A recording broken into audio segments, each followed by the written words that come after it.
What's going on, guys? Today I was talking about an interesting story. First of all, my English is kinda bad, so I will probably make some mistakes, and that's it. A few days ago, I was in a thrift store and I bought some flop disks, a box full of flop disks, and the flop disks are very common flop disks like games like Doom and Prince of Persia, Sincerity, and so on. But there is a floppy in this box that is kind of strange. And this one here, the name is Jimmy's Nightmare, and it's very strange. I researched on the internet for more information about, but I didn't find anything, and it's really weird because and if it's a game or a software, probably I will find it in internet, but I don't find it anything. So then I grabbed this little guy here. It's an external flop drive and it's USB drive. And as you can see, it's plug and play, so you pop in your computer and it works. So let's take a look at this weird thing. So this is the flop, as you can see, and let's pop this in the drive and it starts to reading, and then here on my computer I'm gonna click it,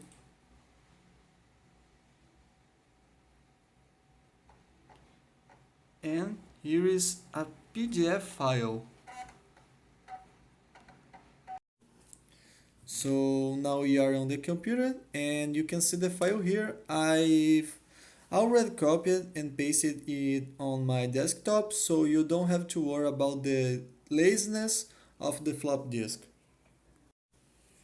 When we open the file, we are faced with this. It's an entire manual about how to steal people's dreams. I will read it for you. James Nightmare, an illustrated guide to stealing dreams.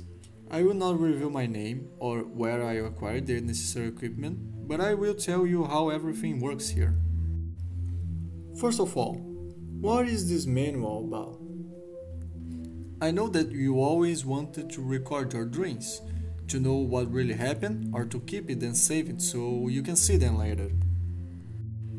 In particular, my dreams have always been terrible and I have no interest in experiencing them again, but I always wanted to be able to see what a good dream is like, so I started doing a lot of research on dreams. After about a year of research, I found a guy from Eastern Europe on a forum that focused on dreams, that claimed to have produced a machine that steals dreams.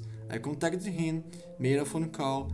His accent was very strong, but he spoke English very well. He seemed to be an eccentric person. He told me about this project that he had just finished. I'm not going to give you too many details about it, but I bought this project.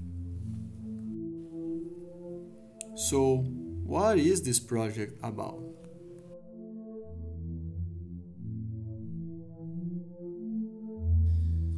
It is a very strange machine. I've never seen anything like it. It seems to have been made by this crazy scientist or something. According to the author of the manual, he would not post the real thoughts of the machine. So whatever, I believe that this illustration already helped us to get a sense of what this machine looks like. The creator of the project did not name the machine, so I decided to name it the Night Thief. It is a medium-sized machine with an extremely bizarre look. I made a drawing to illustrate. I will not put real photos of the machine here. As you can see, it has a kind of a head with a screen that shows how the information processing is going. But the most important thing is at the bottom of the machine. We have a rectangular extractor with 6 cables coming out. Each cable receives a type of information. See the following illustration. 1 is for colors and images. 2 is for sounds. 3 is for feelings. 4 is for the plot created. 5 is for movements in real life. And 6 is for different things. 02. What to do with it? As I said, I had no interest in recording my dreams, but I want to know what the good dreams were like, so I thought, who would be prone to having good dreams? A child, obviously.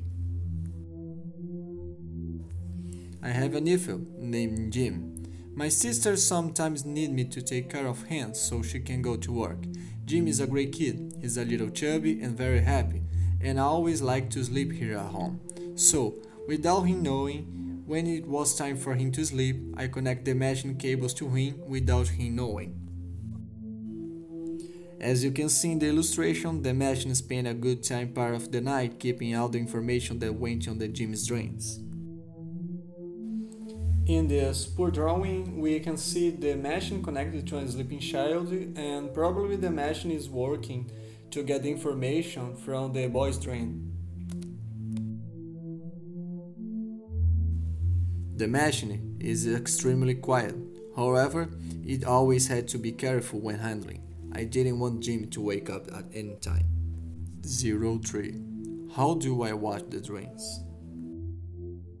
The machine comes with a cable to connect to a computer and an installation CD of a very strange software. It's just a CD-ROM recorded with the writing Dream Software 1.0 and a brief explanation of how to install and a date, which indicates that it was recorded in August of 1997. After installing the software, you need to remove the head from the machine and connect it with the cable to the computer, and the program will automatically recognize the machine. Press the button on the back of the machine and the program will start to unzip all the information that the machine received from the dream. As we can see in the illustration, the head of the machine is connected to the computer and the information is processed one by one, the colors, sounds, feelings, and so on. A small window will start to showing everything that happened in the dream, and things like feelings and movements in real life will be described in a text box while the dream is shown. After that, you can save the file within a station called .drm, and that station can only be opened with the software that came with the machine.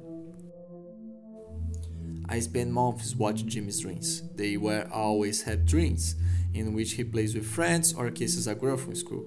But one day, Jim had a nightmare. So heavy, so horrible, so dense, that I promised myself never to use the machine again. Currently, the machine is stored in a self-storage in the middle of the Middle West of the USA. Maybe someday I will sell it to a heritage collector. 1998. So yeah, this is the complete manual. The manual seems to be very amateur. I was wondering why it was not printed or published online in any way. Maybe it's too better to hide any evidence of the existence of the manual, and a floppy disk maybe will be easier to transport. I honestly don't know. Nor do I know why it was in the box. It's strange to think that someone owned this, never divulged, and it's simply sold or donated to the thrift store that I bought it. So that is it, guys. I hope you enjoyed the video. If you like the video, please don't forget to leave the thumb up and subscribe to the channel. I will probably make some more videos about this strange flop disk that I found. And that's it. So yeah, goodbye, see ya.